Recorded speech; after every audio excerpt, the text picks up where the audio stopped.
함께 말씀 보겠습니다. 오늘 보실 말씀 민수기 3장 14절에서 39절까지 말씀인데요. 오늘 14절에서 20절까지만 읽도록 하겠습니다.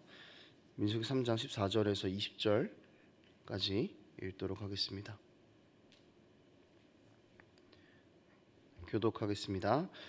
여호와께서 시내 광야에서 모세에게 말씀하여 이르시되 레위 자손을 그들의 조상의 가문과 종족을 따라 계수하되 1개월 이상 된 남자를 다 계수하라. 모세가 여호와의 말씀을 따라 그 명령하신 대로 계수하니라. 레위 아들들의 이름은 이러하니 게르손과 고핫과 무라리요. 게르손의 아들들의 이름은 그들의 종족대로 이러하니 림니와 시므이요. 고핫의 아들들은 그의 종족대로 이러하니 아므람과 이스라엘과 헤브론과 오시엘이요.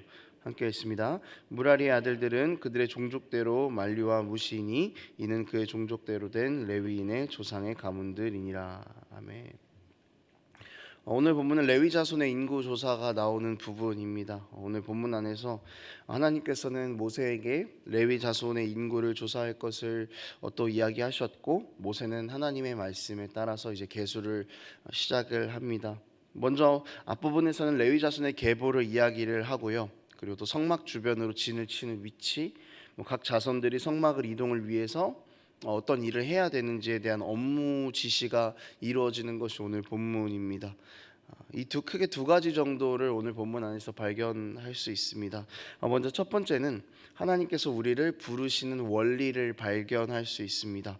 오늘 레위 자손의 인구 계수는 다른 그 자손의 계수와는 좀 다른 것이 보입니다. 어떤 차이점이 보이냐면, 다른 인구 조사에서는 20세 이상을 계수합니다. 그런데 레위는 태어난 지 1개월 이상 된 모든 남자를 계수한다라고 그렇게 구별이 되어 있습니다.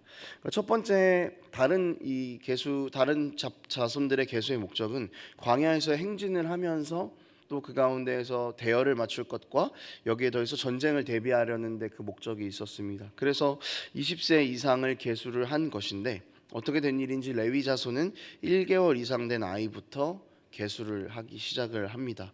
그러니까 왜 이렇게 좀 차이점이 보이는가 하면은 이 계수의 목적이 다르기 때문입니다. 앞에서 말씀드렸듯이 다른 지파는 행군 가운데서 있는 전쟁을 위한 것이고, 이 레위 자손들의 계수는 너희는 나의 소유다 라는 것을 하나님께서 상징적으로 보여주시기 위해서 이 레위 자손을 계수하는 것을 이렇게 계수하신 것입니다.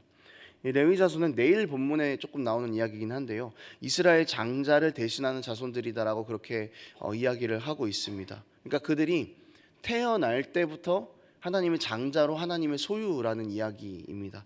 그래서 레위 자손을 1개월 이상 된 아기부터 이렇게 계수한 것은 처음부터 하나님께 드려진 존재다라는 것을 상징적으로 보여주는 것이죠. 이것은 레위 자손이 하나님을 섬기는 자들로 부르심을 받았다는 것이고, 더 나아가서 하나님의 소유다라는 것을 의미하는 것입니다. 물론 모든 이스라엘이 다 하나님의 소유이고 모든 이스라엘이 다 날 때부터 하나님의 것이지만, 하나님께서는 특별히 레위 자손을 대표적으로 장자로 부르셨다라는 것이죠. 이것은 금송아지 사건 때 하나님의 편에서 나온 사람들이 레위 자손이었기 때문이기도 합니다. 그래서 모두가 하나님을 섬겨야 하고 모두가 하나님의 백성이지만, 대표로 레위 자손이 하나님을 가장 가까이에서 섬기는 이 거룩한 의무를 감당하게 되고, 하나님께서 그렇게 레위 자손을 부르신 것입니다.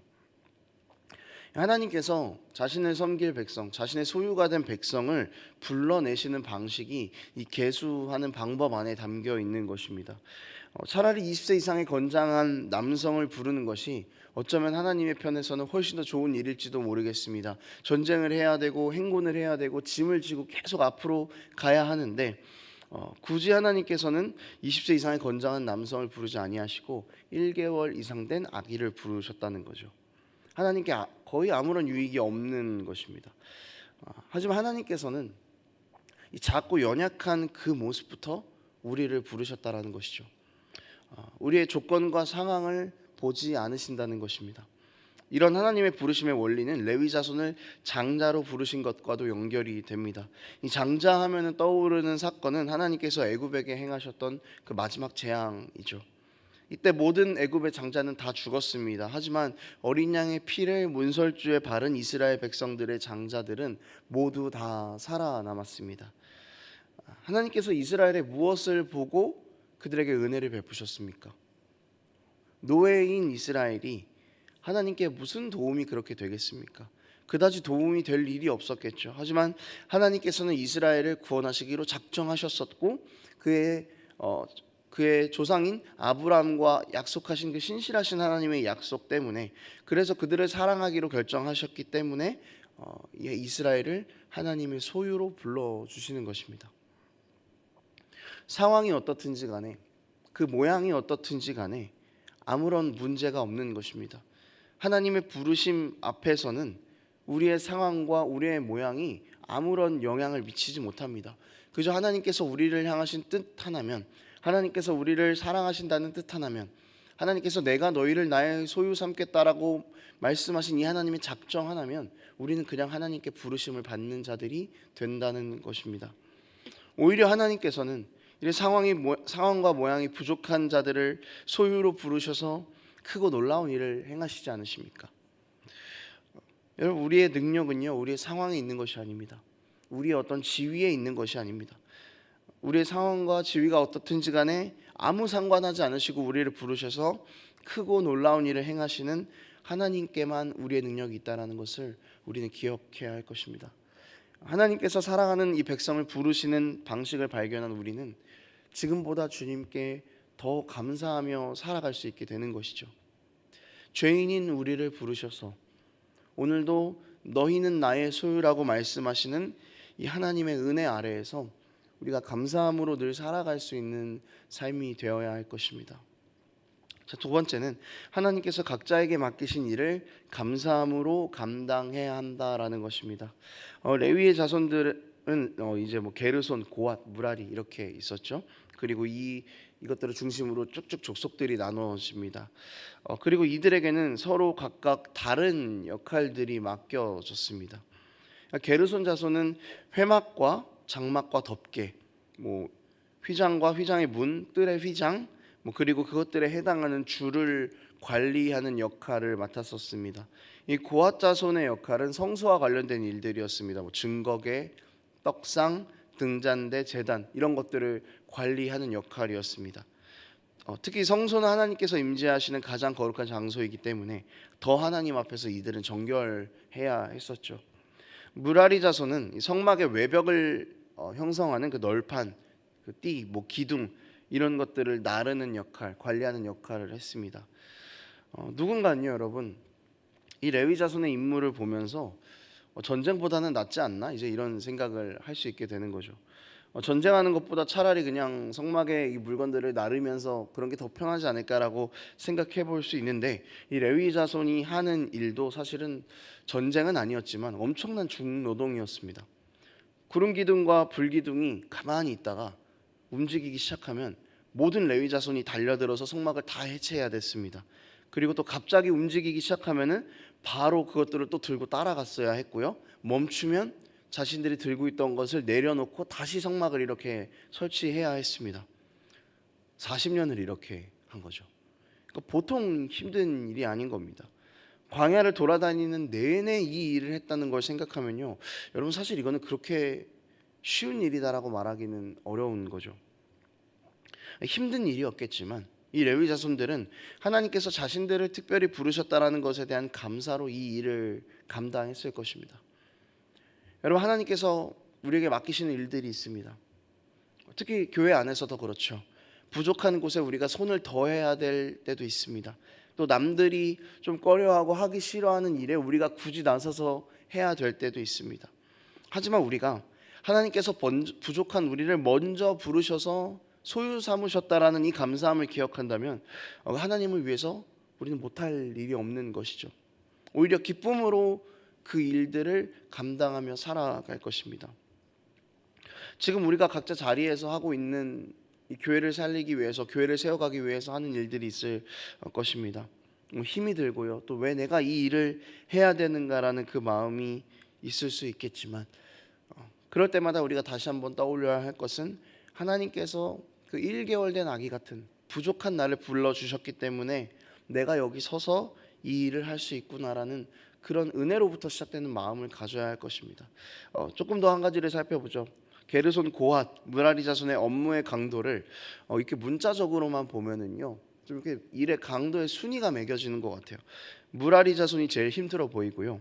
게르손 자손이 그 다음으로 힘든 것 같고, 고핫 자손이 좀 그 다음에 힘든 것 같습니다. 좀 이렇게 잠깐 노동의 정도가 이게 순위가 매겨집니다.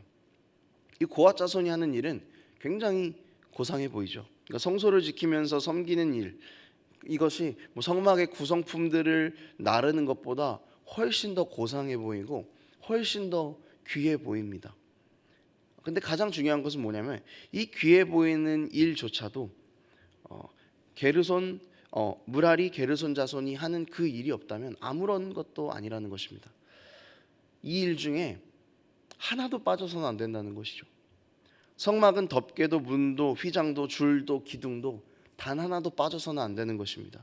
그리고 성막 안에 있는 것들도 하나도 빠져서는 안 됩니다. 하나라도 빠졌을 시에는 의미가 없어지는 거죠.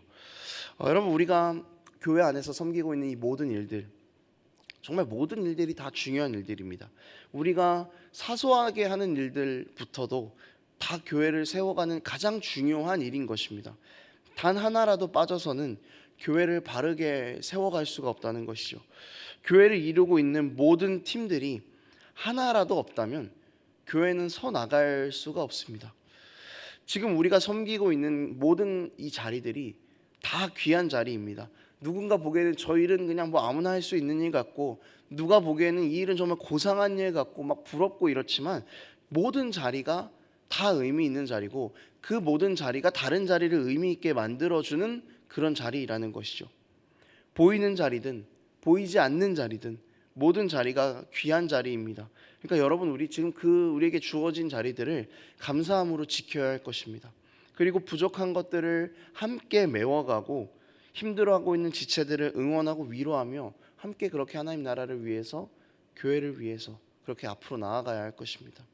그럴 때 하나님께서 우리 교회를 기뻐 받아주실 것이고, 이런 모습이 하나님께서 기뻐하시는 우리 교회의 모습이라는 것을 기억하며 나아가는 우리가 되었으면 좋겠습니다. 말씀을 정리하겠습니다. 여러분, 오늘 두 가지를 함께 나눴습니다. 첫째는 우리를 조건 없이 부르셨던 하나님의 사랑입니다. 우리의 상태와 상황과 상관없이 하나님은 우리를 백성으로 부르시고 택하셨고 사랑하셨습니다.